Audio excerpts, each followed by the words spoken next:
Bandwidth for this podcast is brought to you by CacheFly at CACHEFLY.com.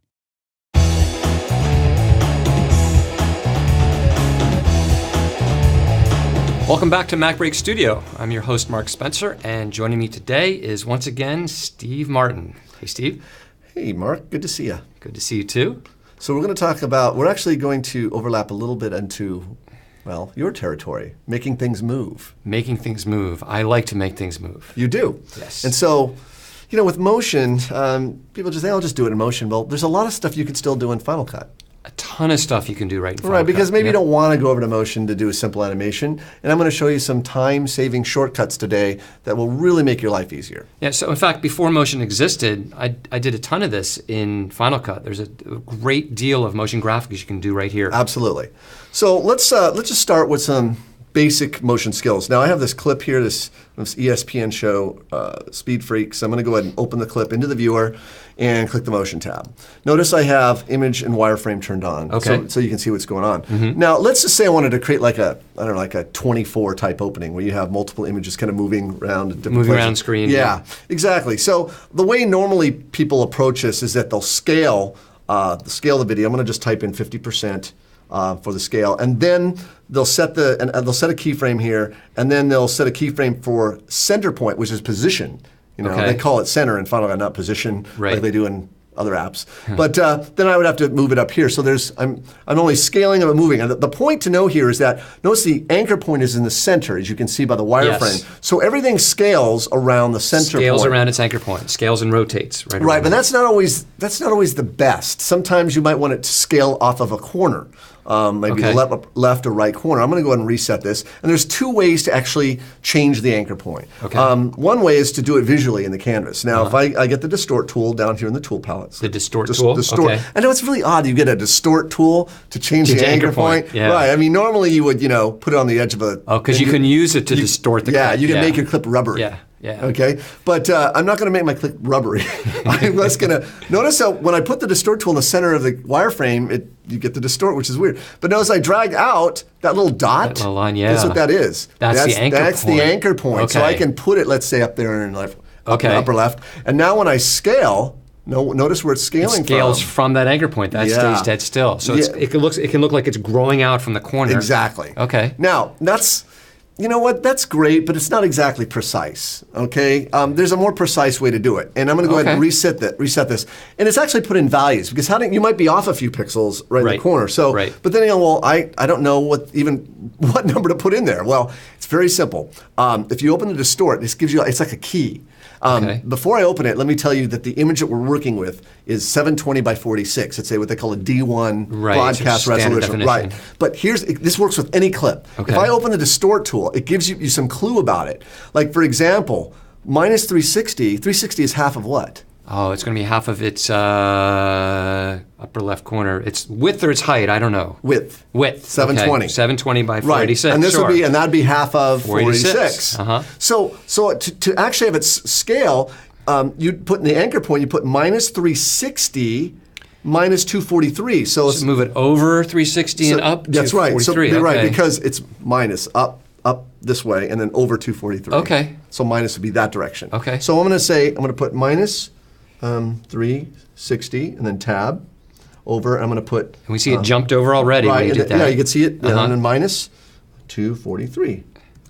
Now, when I use the scale, now it's scales perfectly from that corner. So what I'm saying is you can open the Distort and you can get like a little key about what to set your anchor points at. It gives you that information. Absolutely. So what I'm going to do is I'm going to set this back to 100%. And I'm going to set a keyframe right at the start of the clip. I'm going to set a keyframe for the scale. I'm going to set a keyframe for anchor point. And then I'm going to move the playhead forward 1 second by holding it on the shift, tapping my right arrow. Shift right arrow moves it 1 second. 1 second, okay. Now, I'm just going to change the scale now to 50. Now, I don't have to put another keyframe. Final Cut assumes I want a keyframe there. Right. So now I have it scaling up in the corner over 1 second. I see. See that? Yep. Now, the neat thing is, I don't want to have to, I know I'm going to do this for other clips. Why? I don't want to have to reinvent this wheel, set up those keyframes every time. I could say this as a motion favorite. and then reapply kind of like it. in Motion. You can save this thing. You don't have to do this work over again. Right. Okay, so how do you do that? So what you do is make sure the viewer is selected like it is. Okay. So in other words, you're telling Final Cut, that's what I want to save. And then go to the Effects menu and go down and choose Make Favorite Motion. Make Favorite Motion, meaning the Motion tab, things on the Motion tab. What's inside the Motion tab. Okay. And notice Control F is a shortcut. And if I go to the Effects tab in the browser, there it is right there. Notice what it, there it kind of gave it the name of the clip that I applied it to. Gave it the name of the clip, okay. And then I can name it whatever I want. I can call it, scale upper left. In this case, what was it? Upper left. I might just say upper left.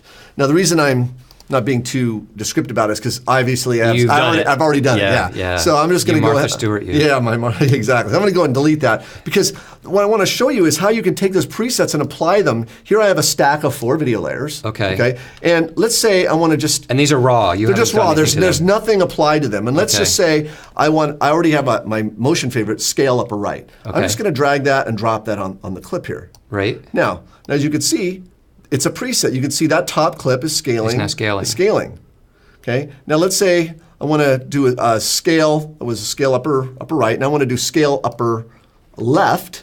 And just drag that and just drop that on that one. Okay. And now we've got 2 clips, one scaling in the upper right and one scaling upper left. That's the snowboarder scaling upper. You see that? Yep. Now, the neat thing about this, watch how easy it is to change the timing, because the timing isn't right about how these are coming in. Right. They're a little bit different than each other. Right. So if you click this toggle keyframe button over this, what I call the racing stripe button, green and blue racing stripe, you can actually see the keyframes on the clip. Oh, there's your keyframes right in the timeline. So you could see them up in the Motion tab of the viewer, but here you can see them in relationship to each other. Exactly. Okay. And you gotta understand, very much like Motion, those keyframes, each of those keyframes could represent more than one property. Yes. So in this case, those keyframes represent both the scale and the anchor point properties. Okay. So let's say I wanted to start, by the way, if you put your mouse between the 2 keyframes, you get like a drag icon. Notice I can slide both keyframes earlier or later. Okay. You don't have to drag each one separately. Right. They're staying in tandem and they're staying the same distance from each other. Yeah, so I can start here,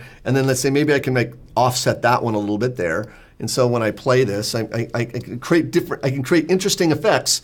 I can control. So each coming in at their own time. Each coming in at their own time. So there you have it. Very easy. And what's nice is, look at, they're perfectly aligned and registered. Yep. I'm not worried that they're not. I have to go in there and because the anchor point controls the fact that they're scaling. And you're playing back with preview. You're playing back in real time. And looking at this. Exactly. Wow. So you might have to do more of this work in Final Cut. I would have gone to Motion, but you're just right here, and you're already working here. And especially when you've saved those favorites. Believe it or not, in my favorites folder, I have probably 50 different presets of all kinds. I just drop on things. Like for example, you might want to just have like a hold position where something's in the center and you just drop it on, it just holds there. Okay, like a freeze frame. Like a freeze frame, okay. yeah. So there's all kinds. Look, the thing about this is anything in the Motion tab can be saved as a Motion favorite, even if it doesn't have animation on it. Okay, so even like, I know retiming is in the Motion tab, right? Time remapping? So the speed, I guess it's called speed here, but what do I call time remapping? I haven't tried that. I bet it would work. It's a Motion tab. You could probably save that as a favorite. It'd be something to try. Something to try, okay. Exactly. Well, good. Maybe for next time. All right. Excellent, Steve. So if folks want to learn more about Final Cut and all the amazing things you can do with it, they can go to RIPPLE. rippletraining.com. rippletraining.com. Great, Steve. Thank you very much. Thanks, Mark. And thank you for watching MacBreak Studio.